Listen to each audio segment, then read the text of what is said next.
सहमत नाही, असं वक्तव्य आता अजित पवार यांनी केलेलं आहे। मी नेहमी सत्याच्या बाजूने असतो असं देखील त्यांनी म्हटलेलं आहे। फलटणमधली महिला डॉक्टर जी आहे तिच्या कुटुंबियांची उपमुख्यमंत्री अजित पवार यांनी नुकताच संवाद साधलेला आहे। राष्ट्रवादीच्या नेत्या रुपाली ठोंबरे यांच्या माध्यमातून त्यांनी हा फोनवरून संवाद साधलेला आहे आणि या दरम्यान त्यांनी जे वक्तव्य केलेलं आहे ते काहीसं सर्वांच्या भुवया उंचावणार आहे। मी नेहमी सत्याच्या बाजूने असतो आणि रुपाली चाकणकरांच्या वक्तव्याशी मी सहमत नसल्याचं अजित पवारांनी या दरम्यान म्हटलेलं आहे।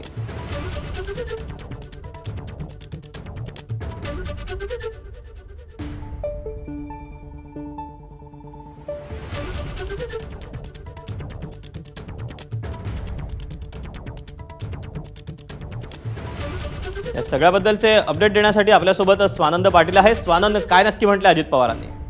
अजित पवारांनी आताच काही वेळापूर्वी फलटण येथे आत्महत्या केलेल्या महिला कुटुंबियांशी संवाद साधला आणि त्यांनी यावेळी सांगितलं की मीही सत्याच्या बाजूने नेहमी असतो आणि मी तुमच्या या न्यायाच्या लढाईत सोबत असणार आहे आणि ज्या काही कुटुंबियांकडून त्यांच्या मागण्या आल्या होत्या आणि त्या बाबतीत त्यांनी सकारात्मकता दाखवली आहे।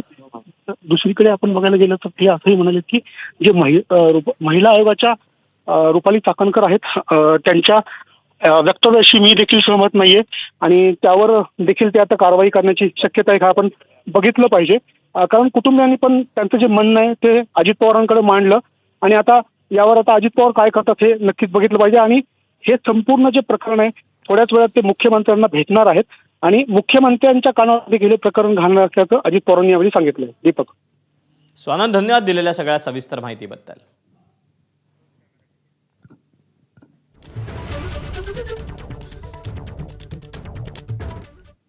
शिवसेना ठाकरे पक्षाच्या उपनेत्या सुषमा अंधारे फलटणमध्ये मयत डॉक्टर कुटुंबियांचं